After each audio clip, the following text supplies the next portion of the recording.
শুধু শ্রীলঙ্কাই নয়, পরবর্তী ম্যাচে যদি আফগানিস্তান জিতে তাহলেও সুপার ফোরে যেতে পারবে বাংলাদেশ।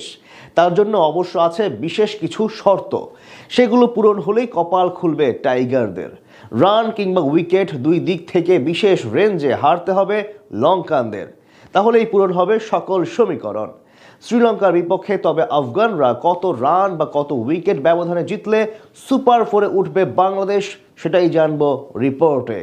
এশিয়া কাপ নিয়ে যেন এক প্রকার কঠিন দ্বিধায় পড়েছে টাইগার ক্রিকেট ফ্যানরা। দোকানে দোকানে ক্যালকুলেটরের জন্য ঘুরতে হচ্ছে সবাইকে।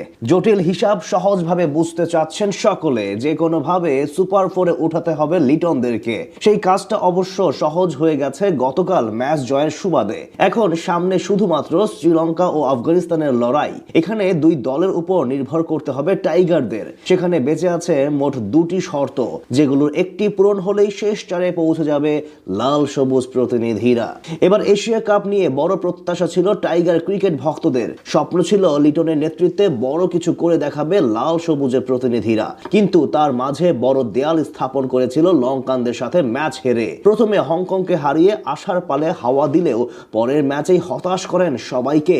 ব্যাটিং ও বোলিং দুই বিভাগে ব্যর্থতার 16 কলা পূরণ করে সুপার ফোরের পথ কঠিন করে তুলে ফেলে ফিল সিমন্সের শিষ্যরা। তবে সবশেষ ম্যাচে আফগানদের বিপক্ষে দারুণভাবে কামব্যাক করেছে লিটন বাহিনী। আগে ব্যাট করে তানজিদ তামিমের ব্যাটে ভর করে মাঝারি পুঁজি পাওয়ার পর বাকি কাজটুকু করে দেয় বোলাররা। এতে সুপার ফোরে ওঠার প্রথম ধাপ অতিক্রম করেছে বাংলাদেশ।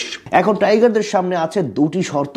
প্রথমটি হলো পরের ম্যাচে আফগানিস্তানকে হারতে হবে লঙ্কানদের বিপক্ষে, অর্থাৎ ওয়ানিন্দু হাসারাঙ্গারা যদি জিতে যায় তাহলে সব হিসাব নিকাশ ছাড়াই শেষ চারে উঠে পড়বে বাংলাদেশ। কিন্তু প্রশ্ন হলো, যদি সেই ম্যাচে রশিদ খানরা জিতে যায় তখন কি হবে? হতাশ হওয়ার কিছু নেই, এক্ষেত্রেও অবশ্য সুযোগ থাকবে বাংলাদেশের। তার জন্য আবারও মিলাতে হবে নতুন সমীকরণ। বর্তমান বি গ্রুপের প্রথমে আছে শ্রীলঙ্কা, 2 নম্বরে আছে বাংলাদেশ এবং 3 নম্বরে আফগানিস্তান। সেখানে প্রথম দুই দলের পয়েন্ট 4 এবং তৃতীয় দলের পয়েন্ট 2। তবে সমস্যা হলো টাইগারদের তুলনায় বাকি দুই দল নেট রান রেটে এগিয়ে। এমত অবস্থায় আফগানরা যদি জিতে যায় তাহলে তাদের পয়েন্ট হবে বাংলাদেশ ও শ্রীলঙ্কার সমান 4। আর যেহেতু আফগানিস্তান নেট রান রেটে সবচেয়ে এগিয়ে আছে, তাই তারা পরের ম্যাচ জিতলে সুপার ফোরে চলে যাবে একেবারে নিশ্চিত। তাই ব্যবধান কমাতে হবে শ্রীলঙ্কার সঙ্গে। কিন্তু সমস্যা হলো, সেক্ষেত্রে শ্রীলঙ্কাকে হারতে হবে বড় ব্যবধানে। যেমন আফগানিস্তান যদি আগে ব্যাট করে 160 রান নেয়